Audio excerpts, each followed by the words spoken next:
వెళ్ళిండ్రు. అప్పటి వరకు థియేటర్ యజమాని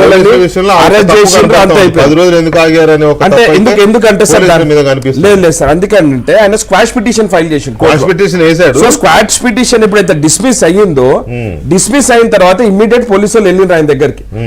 వెళ్ళిన తర్వాత మీరు వేసిన స్క్వాష్ పిటిషన్ డిస్మిస్ అయింది కదా, మీరు రండి ఒకసారి వచ్చి మీ స్టేట్మెంట్ ఇవ్వాల్సిందే, లేదా మీరు పోయి బెయిల్ కన్నా అప్లై చేయండి అంటే మన సెకండ్ టైం కూడా ఆయన స్క్వాష్ పిటిషన్ వేసిండు. ఆ రోజు నేను కూడా టీవీలలో స్క్రోలింగ్ చూస్తున్నాను ఏంటంటే కోర్టు కూడా ఆయనకు చెప్పింది ఏంటంటే ఈ ఇన్వెస్టిగేషన్ అయిన టైంలో మీకు స్క్వాష్ పిటిషన్ మేము యాక్సెప్ట్ చేయలేము, మీరు బెయిల్ పిటిషన్ మూవ్ చేయండి అని అంటే 5 o'clock బెయిల్ పిటిషన్ మూవ్ చేసి హైకోర్టులో మూవ్ చేసిన తర్వాత వాళ్ళకి బెయిల్ రావడం జరిగింది. బెయిల్ పేపర్స్ జైలుకి వెళ్ళడం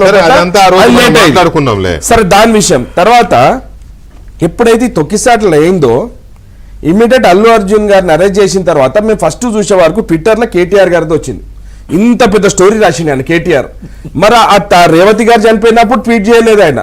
ఆ పిల్లోడు హాస్పిటల్ ఉంటే కూడా ట్వీట్ చేయలేదు. పోనీ ఒక అపోజిషన్ లీడర్ కిందనన్నా పోయి సామాన్యులు ఒక తొక్కిసలాట్లయితే మేము అపోజిషన్ ఉన్నప్పుడు మేము ప్రతి దగ్గర కూడా చిన్న ఇన్సిడెంట్ అయితే కూడా మేము పోయేటోళ్ళం. ఆ తొక్కిసలాట్లయితే అట్లీస్ట్ ఆ అమ్మాయి ఆ లేడీ దగ్గరికి వెళ్ళలేదు, పాపం చనిపోయిన ఆమె దగ్గరికి పోయిన కుటుంబం దగ్గరికి పోయి పరామర్శించలేదు. వాళ్ళ బిడ్డే తండ్రితోటి టీవీలు ఇంటర్వ్యూలలో ఏం చెప్తున్నది, మా అమ్మ ఊరికి వెళ్ళిపోయింది, మా అమ్మ ఇంకా రాదంట. అంత ఘోరంగా చూస్తుంటే కళ్ళ నీళ్ళు వస్తున్నాయి మనకు. ఇండస్ట్రీలో ఉన్న వాళ్ళు ఒక్కరైనా కానీ ఆ ఫ్యామిలీ దగ్గర పోయినరా, కనీసం ఒక పరామర్శించానని వచ్చిండ్రా. మళ్ళీ తర్వాత చూసే వరకు బండి సంజయ్ గారు వచ్చింది మధ్యలకు రెస్క్యూకు.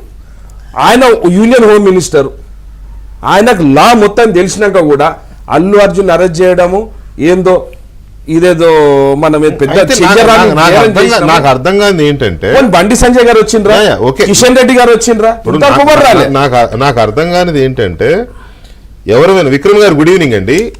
గుడ్ ఈవినింగ్ అండి.